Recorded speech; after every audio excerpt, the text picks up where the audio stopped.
बहुत समय पहले की बात है। गुलाबीगंज नाम का एक सुंदर और हरा भरा गांव हुआ करता था। वहां के लोग मेहनती और सरल स्वभाव के थे। गांव में खेती बाड़ी बहुत अच्छी होती थी। चारों ओर हरियाली ही हरियाली फैली रहती थी। ऐसे ही एक दिन एक साधु बाबा उस गांव में भ्रमण करते हुए पहुंचे। साधु बाबा की वेशभूषा साधारण थी, लेकिन उनके चेहरे पर तेज और आंखों में एक गहरी शांति झलक रही थी।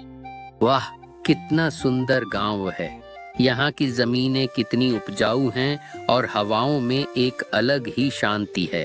ऐसा लगता है मानो स्वयं प्रकृति यहाँ निवास करती हो। चलो कुछ देर यहीं बैठकर ध्यान करता हूँ। इस पावन भूमि पर ध्यान लगाना आत्मा को अवश्य शुद्ध करेगा। इतना कहकर साधु बाबा वहां मौजूद एक पीपल के पेड़ के नीचे पालती मारकर बैठ जाते हैं और ध्यान करने लगते हैं।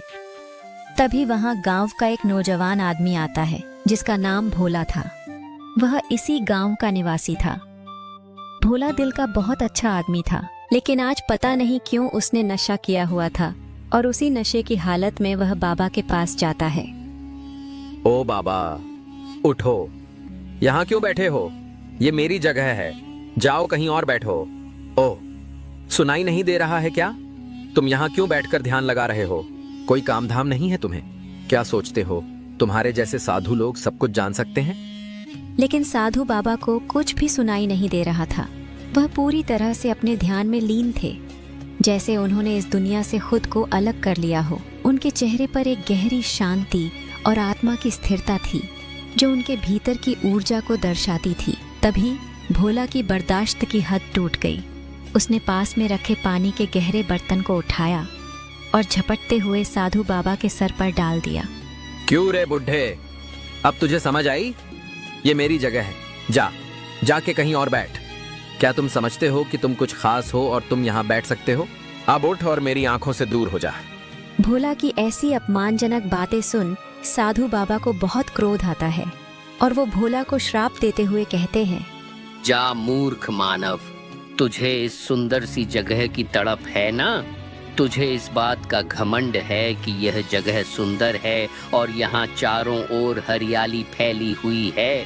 जा, मैं श्राप देता हूँ कि अब से इस समय से यह गांव एक मरुस्थल में बदल जाएगा और यहाँ की सारी हरियाली मिट जाएगी और तुम सभी लोग अब पानी को तड़पोगे। तुमने मुझ पर पानी फेंका था ना, अब देखो तुम खुद पानी की तड़प को महसूस करोगे। तुमने जिस पानी को मेरे ऊपर डाला, वही पानी अब तुम्हारे लिए तड़प और प्यास का कारण बनेगा। साधु बाबा के इतना कहते ही अचानक से गांव में गर्मी का कहर तेजी से बढ़ने लगता है। सूरज की तपिश जैसे और भी तेज हो जाती है और गांव के आसपास का माहौल पूरी तरह से बदल जाता है। देखते ही देखते गांव की उपजाऊ जमीन और होने वाली फसलें सूखने लगती हैं। खेतों में लहलहाती फसलें मुरझा जाती हैं और जल स्रोतों की बूंद बूंद गायब हो जाती है। नदियां और तालाब सूखने लगते हैं और गांव के लोग हैरान परेशान होकर इधर उधर दौड़ने लगते हैं।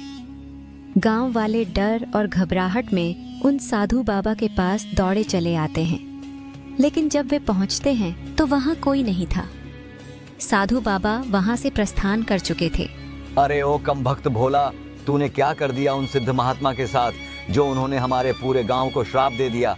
तेरे कारण हमारे बच्चों के मुंह सूख रहे हैं, पशु तड़प रहे हैं, खेत राख हो गए। तू क्यों नहीं किसी और जन्म में पैदा हुआ रे, अभागा कहीं का। ऐ भोला, तूने हमारी जिंदगियों से खेला है। अब तू ही बता, कैसे लौटेगी ये हरियाली, कैसे बचेगा हमारा गांव? ये सब होता देख भोला को भी होश आ रहा था। उसे यह समझ आ रहा था कि उसने बहुत बड़ी गलती कर दी है। माफ कर दीजिए मुखिया जी, मेरी वजह से ही ये सब हुआ है। मैं नशे में था और मुझसे ऐसा सब कुछ हो गया। मैंने होश में होते हुए भी शायद इतना बड़ा पाप नहीं किया होता। मैं नहीं चाहता था कि ऐसा हो। मैंने उस साधु बाबा को बहुत बुरा कहा, उनके साथ गलत किया। मुझे माफ कर दीजिए। इतना कहकर भोला ने सिर झुकाए हुए रोते रोते वो सारी बातें गांव वालों और मुखिया जी को बता दी। कैसे उसने साधु बाबा को रोका, कैसे अपशब्द कहे और किस तरह नशे की हालत में उसने उन पर पानी फेंका। गांव में सन्नाटा छा गया। कुछ क्षणों तक कोई कुछ नहीं बोला, लेकिन फिर जैसे ही सबने सारी बात समझी, वहां मौजूद लोग क्रोध से उबल पड़े और सब गांव वाले मिलकर भोला को मारने के लिए जाते हैं। लेकिन तभी गांव का मुखिया वहाँ पर आके भोला को बचा लेता है। जाने दो, ये उस समय होश में नहीं था, इससे ये भूल हो गई। इंसान से गलती हो सकती है, लेकिन अगर वह अपने किए का सच्चा पछतावा करे तो हमें उसे सुधरने का एक मौका देना चाहिए। हाँ मुखिया जी, मुझे माफ कर दो। ये सब मेरी वजह से हुआ है, मुझसे बहुत बड़ी गलती हो गई है। लेकिन अब मैं ही इस गर्मी के कहर को खत्म करूंगा। मैं ही उस साधु बाबा को ढूंढूंगा, उनसे माफी मांगूंगा और इस गांव को फिर से हरा भरा बनाऊंगा। कृपया मुखिया जी, मुझे इन लोगों से बचा लीजिए, नहीं तो मेरे माँ बाप का क्या होगा। मैं ही तो उनकी बुढ़ापे की आखिरी उम्मीद हूँ। अगर मुझे कुछ हो गया तो उनका सहारा भी छिन जाएगा। देखिए मुखिया जी, आज इस भोला की वजह से हमारे पूरे गांव का बड़ा नुकसान हुआ है। हमारी फसलें बर्बाद हो गईं, तालाब सूख गए, बच्चों को पीने तक का पानी नहीं है, और सब कुछ इस एक आदमी की गलती की वजह से हुआ है। अगर ये सच में अपनी गलती ठीक नहीं करता, अगर ये वाकई उस साधु बाबा को ढूंढकर गांव को फिर से हरियाली नहीं लौटा पाया, तो हम इसे गांव से बाहर निकाल देंगे। फिर चाहे ये कोई भी हो, इसे यहाँ रहने का कोई हक नहीं। गांव के लोग अपनी नाराजगी के साथ वहां से चले गए और सन्नाटे में मुखिया और भोला अकेले रह गए। मुखिया ने कुछ देर तक बिना कुछ कहे भोला की ओर देखा। भोला अपने के पर पूरी तरह से पछता रहा था। मुखिया ने एक गहरी सांस ली और फिर भोला से कहा, देखो भोला, तुमने जो आज किया वो बहुत गलत है। तुम्हें हमारे गांव में आए किसी भी मेहमान के साथ ऐसा बुरा व्यवहार नहीं करना चाहिए था। अतिथि भगवान के समान होते हैं। अभी तो मैंने गांव वालों को संभाल लिया है, लेकिन ये तुम्हारा काम है। तुम जल्द से जल्द उस साधु बाबा को ढूंढो और उन्हें इस श्राप को हटाने के लिए मनाओ। इतना कह के मुखिया भी वहां से चला जाता है। गांव अब एकदम से सूख चुका था। चारों तरफ जहां कभी हरियाली हुआ करती थी, अब वहां चारों तरफ बंजर जमीन थी। मैंने आज सच में बहुत बुरा किया। सच कहते हैं लोग, नशा बहुत गंदी चीज है। नशा करने वाले लोग हमेशा पछतावे के अलावा और कुछ नहीं पाते। आज के बाद से मैं अब इसे कभी हाथ भी नहीं लगाऊंगा। मुझे कुछ भी करके उन साधु बाबा को ढूंढकर उन्हें ये सब ठीक करने के लिए मनाना होगा। यही एक तरीका है हमारे गांव की किस्मत को फिर से बदलने का। माँ, आज मेरी वजह से पूरे गांव में सूखा पड़ गया। मैंने जो किया वो सोच समझकर नहीं किया था, और अब ये सजा हम सभी को मिल रही है। मैंने नशे में आकर उस साधु बाबा का अपमान किया और उनका श्राप हमारे गांव पर पड़ गया। हमारी जमीन सूख रही है, नदियां भी सूखने लगी हैं। यह सब मेरी गलती है। मैं अब इस गलती को सुधारने के लिए कुछ भी करूंगा। मैं उन साधु बाबा को ढूंढकर उनका आशीर्वाद लाऊंगा और इस श्राप को हटवाऊंगा, ताकि हमारे गांव में फिर से खुशहाली लौट सके। देख भोला, तूने जो किया वो बहुत गलत था। तुझे उन सिद्ध बाबा को ऐसा नहीं कहना चाहिए था। तूने जो उनके साथ किया, मुझे सच में शर्म आ रही है तेरे इस नाकारेपन पर। तू अपनी गलती समझ और उन्हें ढूंढकर माफी मांग। फिर से वो सब कुछ ठीक कर, वरना इस गांव की हालत और भी बुरी हो सकती है। बेटा, हम सब इंसान हैं और इंसान से गलती हो जाती है। अब समय आ गया है कि तू अपनी गलती का एहसास करके उसे सुधारने की कोशिश करे। क्यों जी, आप भी तो इतने दिन से घर पर बैठे हो, कोई काम नहीं करते। ये भोला ही तो है जो घर चला रहा है। मैं जानती हूँ इसने गलती की है, पर बचपन से इसने कितनी तकलीफें सही हैं। अकेले इस घर का बोझ उठाया है। ये भी इंसान है, गलती हो गई तो क्या अब हम इसे ही छोड़ देंगे? बेटा, तूने जो किया वो बहुत गलत था, पर अब तुझे खुद ही उसे ठीक करना है। हम तेरे साथ हैं, लेकिन अब भी समय है कि तू अपनी गलती सुधार कर सबको दिखा दे कि तू कैसा बेटा है और इस गांव का सच्चा सपूत है। भोला दिल से बहुत अच्छा इंसान था, लेकिन उसकी जिंदगी इतनी आसान नहीं थी। जब वह केवल 10 साल का था, तभी उसके पिता एक गंभीर बीमारी का शिकार हो गए थे। तब से घर की सारी जिम्मेदारी भोला के कंधों पर आ गई थी, और आज जो कुछ भी हुआ वह सब उसने नशे की हालत में किया था। भोला का दिल बुरा नहीं था, लेकिन हालातों और थकान ने उसे एक पल के लिए भटका दिया। मुखिया भी ये सब जानता था। उसे पता था कि भोला गलत इरादे से कुछ नहीं कर सकता। इसी कारण उसने गुस्साए गांव वालों के बीच आकर भोला को बचा लिया। भोला, खाना भी नहीं खाया तुमने? कब तक खुद को यूं ही सजा देते रहोगे? मैंने बहुत बड़ा पाप किया है सावित्री। मेरी वजह से पूरा गांव जल रहा है, खेत सूख रहे हैं और लोग मुझे देखकर थूकते हैं। मैं कैसे माफ करूं खुद को? गलती से इंसान छोटा नहीं होता, जो गलती को मानकर उसे सुधारने निकले वही सच्चा इंसान होता है। लेकिन मैंने उस साधु बाबा का अपमान किया, वो भी नशे में। सोचता हूँ तो खुद से नजर नहीं मिला पाता। जो बोझ तुम बचपन से ढोते आए हो वही बोझ एक दिन तुम्हारे अंदर फूट पड़ा। मैं जानती हूँ तुम्हारा दिल कितना साफ है। अब समय है कि तुम अपनी उस अच्छाई को फिर से साबित करो। तू हमेशा मेरी ताकत रही है सावित्री। तू साथ है तो मैं बाबा को जरूर ढूंढ लाऊंगा और ये गांव फिर से हरा भरा होगा, मैं कसम खाता हूँ। इतना कह के भोला जिस तरफ बाबा गए थे वहां जाने लगता है।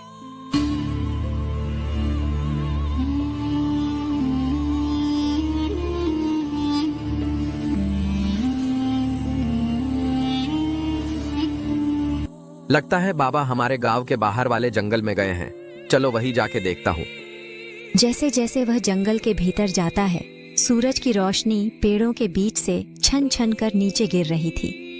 चारों ओर सन्नाटा था, केवल पक्षियों की आवाज और सूखे पत्तों की सरसराहट सुनाई दे रही थी। कुछ दूर अंदर जाने के बाद अचानक भोला की नजर एक पुराने पीपल के पेड़ पर पड़ती है। वहाँ वही साधु बाबा ध्यान की गहरी अवस्था में बैठे होते हैं। उनके चेहरे पर शांति का तेज और आंखें बंद थीं, जैसे इस संसार से बहुत दूर हों। भोला धीरे धीरे उनके पास जाता है। बाबा जी मुझे माफ कर दीजिए, मुझसे बहुत बड़ी गलती हो गई है। मैंने नशे में होकर आपकी तपस्या भंग की, आपके साथ दुर्व्यवहार किया। मैं उस समय अपने होश में नहीं था, लेकिन मेरी इस गलती की सजा आज पूरा गांव भुगत रहा है।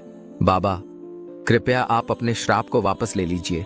ये गांव फिर से हरियाली से भर जाए, ये सब मेरी वजह से हुआ है। लेकिन अब मैं सच में सब कुछ ठीक करना चाहता हूँ। आप ही मेरे और इस गांव के एकमात्र सहारे हैं। भोला की बातें सुन साधु बाबा अपनी आंखें खोलते हैं और कहते हैं, देख लड़के, तूने आज जो कुछ भी मुझसे कहा है ना, उसकी सजा बहुत बड़ी है और तेरी सबसे बड़ी गलती तेरा घमंड था। घमंड किसी का भी नहीं टिका है बेटा, ये तो इंसान को अंदर से खा जाता है। नहीं बाबा जी, मैं सच में आपको जानबूझकर अपमानित नहीं करना चाहता था। उस दिन मैं नशे में था और मेरे मन में सिर्फ एक ही चिंता थी, मेरे पिता की बीमारी। वो कई सालों से बिस्तर पर हैं और घर की सारी जिम्मेदारी मेरे सिर पर है। उसी वक्त आप मुझे वहां बैठे दिखे और मैं अपने आप को संभाल नहीं पाया।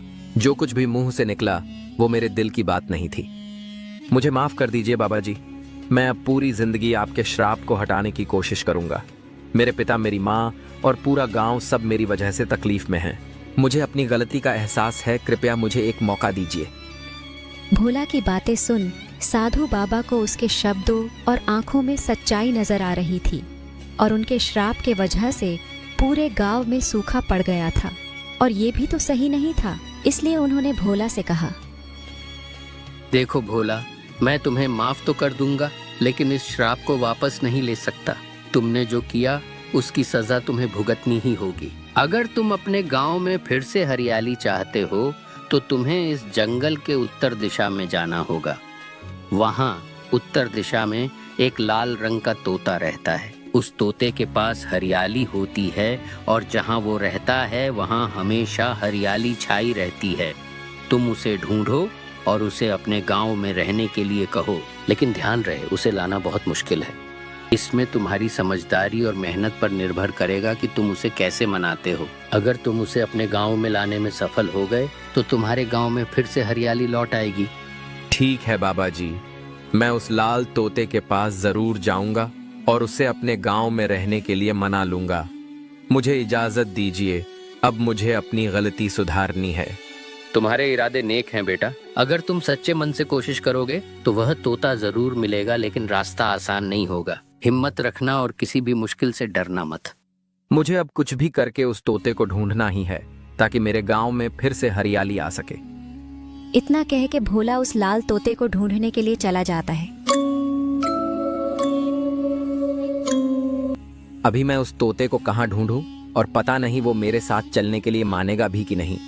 भोला इन्हीं सब ख्यालों के साथ उत्तर दिशा की ओर चलते जा रहा था। ऐसे ही कुछ दूर चलने के बाद उसे एक लाल रंग का कुछ चमकता हुआ दिखाई दिया। भोला कुछ पल के लिए रुक गया। ये क्या है? ये पंख कहीं उसी लाल तोते का तो नहीं जिसकी बात बाबा कर रहे थे?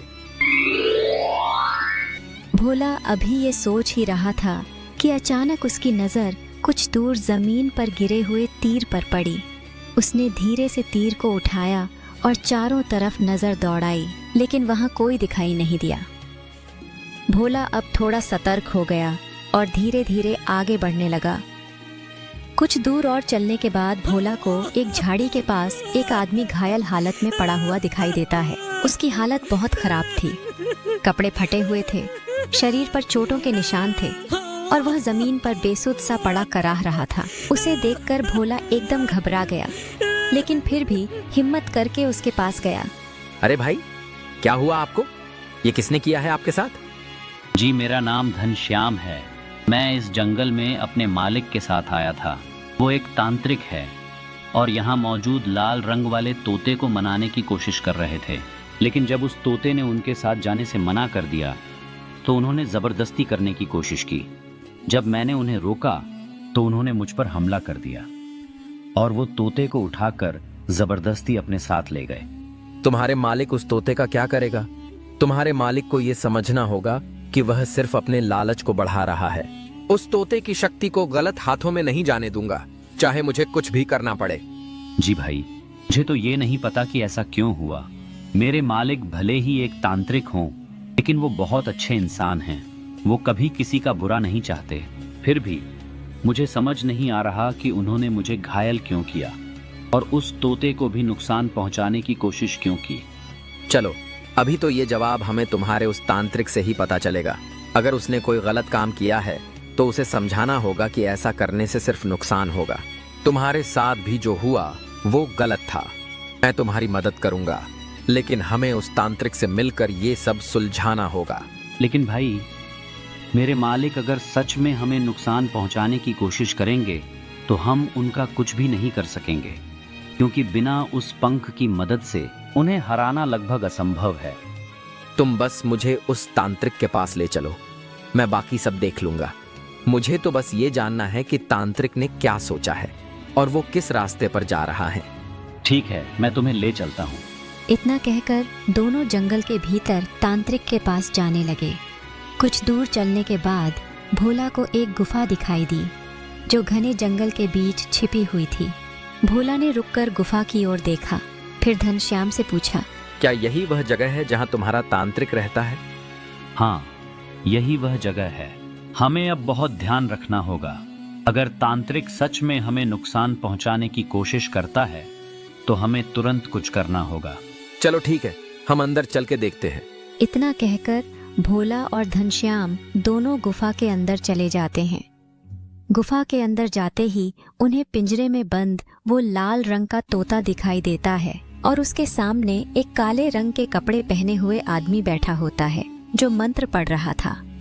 तांत्रिक, जाने दो उस तोते को, नहीं तो मैं तुम्हें जान से मार दूंगा। तांत्रिक, अगर तुमने उस तोते को कुछ भी किया तो मुझे नहीं पता तुमने क्या सोच रखा है, लेकिन मैं उसे किसी भी हाल में नुकसान नहीं पहुंचने दूंगा।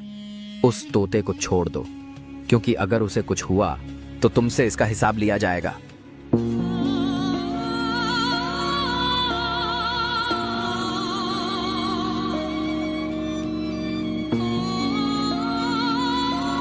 तू जिंदा बच गया। मुझे लगा तू वहीं मर जाएगा, लेकिन कोई बात नहीं, अभी तुझे खत्म कर देता हूँ और फिर इस आदमी से निपटता हूँ।